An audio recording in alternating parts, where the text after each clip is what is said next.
Hello everyone, WordPress প্লেলিস্টের এই ভিডিওতে সবাইকে স্বাগতম। আজকের এই ভিডিওতে দেখবো আমরা রিডিং এবং রাইটিং সেটিং সম্পর্কে। তাহলে চলুন শুরু করা যাক। আপনাদের সাথে আমি আছি মোহাম্মদ কাউসার।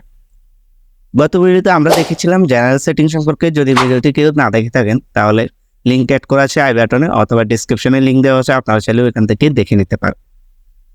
সো রিডিং এবং রাইটিং সেটিং সম্পর্কে দেখার জন্য আমরা চলে যাব আমাদের ড্যাশবোর্ডে যাওয়ার পর আমরা সেটিংয়ে গিয়ে দেখবো যে রিডিং এবং রাইটিং সেটিং আছে। তো এখান থেকে আমরা প্রথমে রিডিংটা দেখবো, এরপর রাইটিংটা আমরা দেখে নেব। সো রিডিং সেটিংয়ে গেলে আমরা প্রথমে দেখতে পাচ্ছি এখানে blog page show at most, মানে হচ্ছে আপনার ব্লগ পেজে সর্বোচ্চ কতটি পোস্ট দেখাবে ওইটা আপনি এখান থেকে সিলেক্ট করে দিতে পারেন। এরপর হচ্ছে আপনার ফিডসেন মোস্ট রিসেন্ট কতটি আইটেম দেখাবে সেটি এখান থেকে সিলেক্ট করে দিতে পারেন। সো আমি এই দুইটা কোনো চেঞ্জ করতেছি না, আপনারা চাইলে চেঞ্জ করে দিতে পারেন আপনাদের প্রয়োজন অনুযায়ী। এরপর হচ্ছে আপনার পোস্টের ফিডের যে পোস্টগুলো থাকবে ওগুলা কি ফুল টেক্সট হবে নাকি এক্সার্ট হবে এটা আপনি সিলেক্ট করে দিতে পারেন।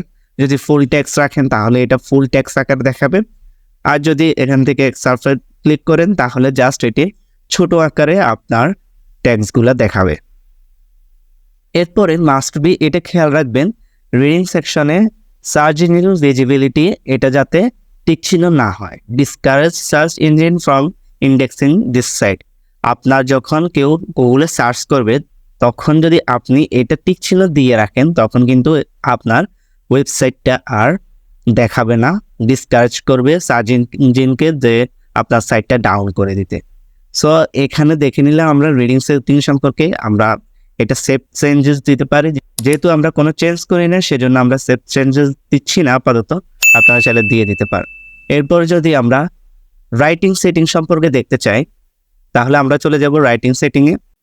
আমরা চলে আসলাম রাইটিং সেটিংয়ে। এরপর আমরা প্রথমে দেখব যে ডিফল্ট পোস্ট ক্যাটাগরি। আপনি যখন কোনো একটা পোস্ট দিবেন তখন আপনার পোস্ট ক্যাটাগরিটা ডিফল্টভাবে কী হবে সেটা এখান থেকে সেটিং করে দিতে পারেন। আমাদের এখানে আনক্যাটাগরাইজড প্রথমে আছে ডিফল্ট পোস্ট ক্যাটাগরি হিসেবে। সো আমরা চাইলে এটা চেঞ্জ করে ধরলাম হচ্ছে আমাদের এটা টেকনোলজি থাকবে। সো আমরা টেকনোলজি সিলেক্ট করে দিলাম ডিফল্ট পোস্ট। এখন এটা হচ্ছে যে আপনি যখন কোনো একটা পোস্ট দিবেন তখন অটোমেটিক্যালি যে ডিফল্ট পোস্ট ক্যাটাগরিটা থাকবে ওটা অটোমেটিক্যালি আপনার পোস্টের জন্য নিয়ে নেবে, ঠিক আছে। এরপর হচ্ছে ডিফল্ট পোস্ট ফরম্যাট। আপনার পোস্টটি ডিফল্টভাবে কি ফরম্যাট থাকবে। আমার এখানে বর্তমানে স্ট্যান্ডার্ড আছে, আমি চাইলে চেঞ্জ করে দিতে পারি, এটা চ্যাট দিতে পারি, গ্যালারি অথবা লিঙ্ক, ইমেজ, এভাবে স্ট্যাটাস ভিডিও এগুলো সিলেক্ট করে দিতে পারি। সো আমি বর্তমানে এটা স্ট্যান্ডার্ডে রাখতেছি। এরপরে নিচে যে সেটিংগুলো আছে ওগুলা আপাতত আমরা দেখবো না, তবে জাস্ট একটু হালকা ধারণা নেওয়ার জন্য এটা হচ্ছে যে আপনি এখানে মেল সার্ভার দিতে পারেন, যেখানে আপনার একটি মেল থাকবে, মেল অ্যাকাউন্ট, যেখান থেকে আপনি কোনো মেল অ্যাকাউন্টও কিছু রিসিভ করলে সেখানে কোনো একটা পোস্ট রিসিভ করলেন সে আপনার পোস্টটি এই আপনার ওয়েবসাইটে অ্যাড হয়ে যাবে সরাসরি। এখানে হচ্ছে পোস্ট বায়া ইমেল। সো এগুলো আমরা এখন দেখবো না আপাতত।